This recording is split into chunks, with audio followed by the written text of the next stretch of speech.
سو کے پہلے سارے یار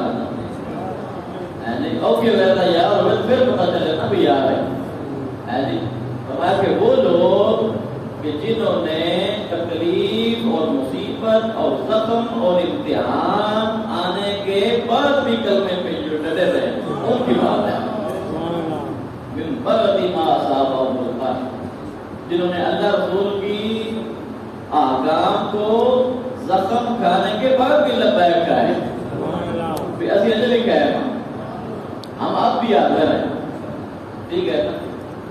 تو اس کے بعد بھی یعنی کہ کلمہ پڑھ کے صرف جنت میں ڈائریکٹ چلے جانا یہ تو اور بات ہے، لیکن کلمہ پڑھا ساتھ جنگیں بھی لڑی ہے، ساتھ مار بھی کھائیے، زخم بھی کھائے، ٹھیک ہے نا؟ اس کے بعد بھی کھائے کہ ہمارا رب تو وہی ہے۔ ان الذین قالوا ربنا اللہ، میں تفسیر القرآن سے قرآن کے حوالے سے میں آپ کو بات چلا رہا ہوں۔ ان الذین قالوا ربنا اللہ ثم استقاموا، پھر رب کو رب ماننا ہے اور پھر ڈٹ گئے ہیں اس کے اوپر، تو حال کیا ہوتا ہے؟ ان کو ملتا کیا ہے؟ فرمایا تتنزل علیہم الملائکہ، اللہ کے رحمت کے فرشتے ان پہ نازل ہوتے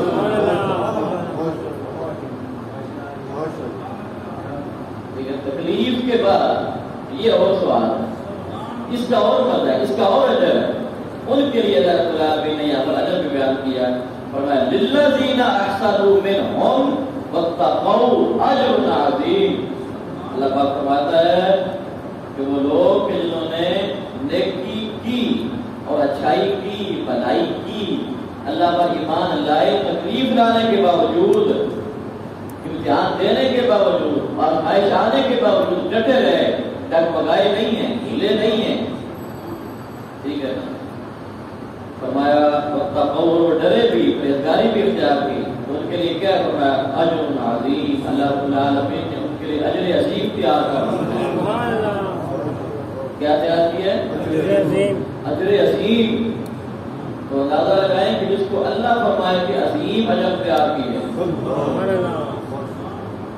تو اللہ کا عظیم کتنا ہوگا، اور اللہ کا قلیل کتنا ہوگا؟ قل متاع الدنیا قلیل، فرمایا کہ جس دنیا کا سارے کا سارا مال ہے نا یہ قلیل ہے۔ دنیا اور دنیا کی نعمتیں اللہ تعالیٰ کے نزدیک کیا ہے؟ قلیل ہے۔ تو اندازہ لگاؤ جس کا قلیل اتنا ہے اس کا عظیم کتنا ہوگا؟ جس کے قلیل کو بھی نام بول کو نہیں کر سکا، بھی ہے کائنات میں سائنسدان جس نے دنیا اور دنیا کی نعمتوں کا کوئی اینڈ ایک نکالا ہو، کوئی ایک نقصیہ کیا ہو، اتنے نعمتیں ہیں اور اتنا یہ جغرافیائی حوالے سے یا انعامات کے حوالے سے یا جو اللہ پاک کے یہاں پر فضل و احسانات ہیں، جو معدنیات ہیں، جو وسائل ہیں، جو معاملات ہیں، یہ جو قلیل ہے، قلیل یہ کیا ہے؟ قلیل ہے، تھوڑا سا، بالکل تھوڑا۔ تو جس رب کے قلیل کا اندازہ کوئی نہیں لگا سکتا، تو اس رب کے اجر عظیم کا اندازہ کون لگا؟ ٹھیک ہے، اس لیے اللہ رب العالمین نے فرمایا کہ اجر عظیم ان لوگوں کے لیے جو مصیبت اور امتحان آنے کے بعد بھی ڈٹے رہے کلمہ حق کے اوپر، فرمایا کہ ان کے لیے اجر عظیم ہے۔ اور وہ ایک روایت ملتی بھی ہے کہ جنتی جب جنت میں جائیں گے اور جہنمی جہنم میں چلے جائیں گے تو اللہ تعالیٰ کی طرف سے سوال کیا جائے گا کیا وہ لوگوں کے ساتھ وعدہ کیا گیا تھا جنت کا، جنت ملی ہے یا نہیں ملی؟ تو جہنم والوں سے بھی پوچھا جائے گا۔ بلکہ ایک اور روایت اس سے اوپر میں آپ کو سناؤں کہ جو جنت میں جائیں گے ان کو جنت میں جانے کے بعد جہنم دکھائی جائے گی، ان کو جہنم دکھائی جائے گا، بتایا جائے گا تاکہ ان کو پکا یقین ہو جائے کہ یہ جنت جو تمہیں ملی ہے یہ تو ملی ہے نا ایمان کے صدقے سے، اچھی اعمال کے صدقے سے۔ ساتھ یہ بھی بتایا جائے کہ اگر تو یہ اعمال نہ کرتا اور جنت کا حقدار نہ بنتا اے جہنم، ایسا جنتیوں کو ان کا جہنم والا ٹھکانہ دکھایا جائے گا کہ اگر آپ اس کے اپوزٹ کام کرتے تو ایسا ہو جاتا۔ اور جیسے جنتیوں کو جہنم والا ٹھکانہ دکھایا جائے گا، اسی طرح جہنمیوں کو جنت کا ٹھکانہ بھی دکھایا جائے گا. کہ آپ لوگوں نے پتا ان کی بات نہیں مانتی، اگر مان لیں گے تو یہ جنت ہے نیک تفکر. یہاں پر محققین نے نقطہ اٹھایا کہ جنتی تو جنت میں جائیں گے، جنت میں چلے جائیں گے، نکالنا پھر نکل کر دکھانے کا فائدہ کیا ہے؟ سوال ہے نا، ٹھیک ہے، ریزن کیا ہے؟ کوئی دکھانے کا وجہ کیا ہے؟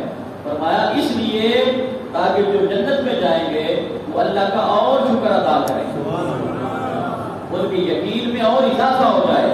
ہاں یار واقعی بڑا شکر بھائی آپ کا، ادھر بھی ادھر یار وہ بڑا کم تکڑا ہے. ہاں جی اللہ نے بڑا بدل کیا ہے، اچھا ہو گیا کہ ہم ادھر کھاتے میں نہیں گئے، چنگے رہے ابھی ادھر آ گئے. ایسا بھی حال آج بھی آپ دیکھتے ہیں نا، میں سے ایسا بھی پھر کیا وہ حال ہوا ہے. بتاتے ہیں نا آپ اپنے بچوں کو یا دوستوں کو، جی آپ کسی کام سے منع کریں اور وہ بات آ جائے تو جو بات نہ آئے اس کا جواب آپ دکھاتے ہیں. کوئی بات نہیں آیا دیکھو اس کا کیا کام ہے، اس نے محنت نہیں کی، دیکھو آج فیل ہو گیا. اور جو فیل ہوتے ہیں ان کو بتایا جاتا ہے دیکھو اللہ نے محنت کی ہے، وہ فاصلہ آ گیا، پاس ہو گیا. تو یہاں جنت اور جہنم کا بھی یہ کنسپٹ ہے. اور پھر جہنمیوں کو اس لیے دکھایا جائے گا تاکہ وہ بھی ایک اور عذاب میں مبتلا ہو جائے، کاش بھی آپ سے جب کام کرے، ان کو بھی یقین ہو جائے کہ باقی یار اگر آپ اچھے کام کرتے ہیں تو آپ جنت میں جاتے ہیں. وہ بات میں سنا رہا تھا کہ عظیم کی بات، عظیم کا اشارہ. فرمایا کہ ان سے پوچھا جائے گا کہ خوش ہو جائے گا، روایت میں آتا ہے جنت میں کچھ لوگ پریشان ہیں، جنت میں جانے کے باوجود کچھ لوگ پورے مطمئن نہیں ہوں گے، ان کی دلچسپ نہیں آئی گئی. تو ان سے پوچھا جائے گا آپ کو کیا مسئلہ ہے؟ وہ کہیں گے یا اللہ یہ جنت ہے، یہ حوریں ہیں، یہ نعمتیں ہیں، یہ دنیا میں بھی میں بڑے بڑے فروٹ اور بڑی عورتیں خوبصورت دیکھتے تھے، بڑے اچھے دنیا میں بھی ہم گپ شپ کر کے ہم بھی بڑا مال بٹور سکتے تھے. لیکن یا اللہ آپ نے وہ دنیا میں اگر محنت کی ہے، یہ رات کو جاگتے رہے ہیں، یا سجدے پڑھتے رہے ہیں، یا رات کے آگے پڑھتے رہے ہیں، یا روزے رکھتے رہے ہیں، یا عبادتیں کرتے رہے ہیں، صلاۃ و تسبیح پڑھتے رہے ہیں، تو آپ نے یہ جنت کے لیے تو بھی ہی نہیں. آپ نے جنت کے لیے دیا ہی نہیں ہے. ہمیں تو جہاں پر وہ مزہ نہیں ہے، آپ کو کر کیسے مزہ آتا ہے؟ وہ کہیں گے کہ اللہ آپ نے تو اس کے بنانے والے کے لیے کیا. سبحان اللہ. جب تک آپ اس بنا دیں کہ ہمیں مزہ نہیں آئے گا، یا ہمیں تو آپ کا دیدار چاہیے. تو وہ کہتا ہے کہ اللہ رب العالمین جیسی اس کی شان ہے ان کو رب کی جان کرو. اسی لیے اللہ رب العالمین نے قرآن پاک میں جا بجائے کیا فرمایا، واصبر نفسك مع الذين يدعون ربهم بالغداة والعشي يريدون وجهه. اللہ رب العالمین نے فرمایا کہ اے محبوب صلی اللہ تعالیٰ علیہ وآلہ وسلم اپنے صحابہ کے ساتھ جڑے رہیے، صحابہ کے ساتھ جڑے رہیے اور ان کو کبھی پریشان نہ ہونے دیا کریں اور ان کے ساتھ لگے رہا کریں. کیوں؟ اس لیے کہ یہ جو صبح شام عبادت کرتے ہیں نا، یہ جنت کے لالچ میں یا دوزخ کے ڈر سے نہیں، بلکہ یہ تو اللہ کی رضا کے لیے سونا وجہ ہوئی ہے، تو اللہ کی رضا چاہتے ہیں. تو وہ اجر عظیم جو ہے اس کا کوئی اندازہ لگا ہی نہیں سکتا، جس کی دلیل کا کوئی اندازہ لگا سکتا، اس کے دلیل کا کوئی اندازہ لگا سکتا. الذین قال لهم الناس ان الناس قد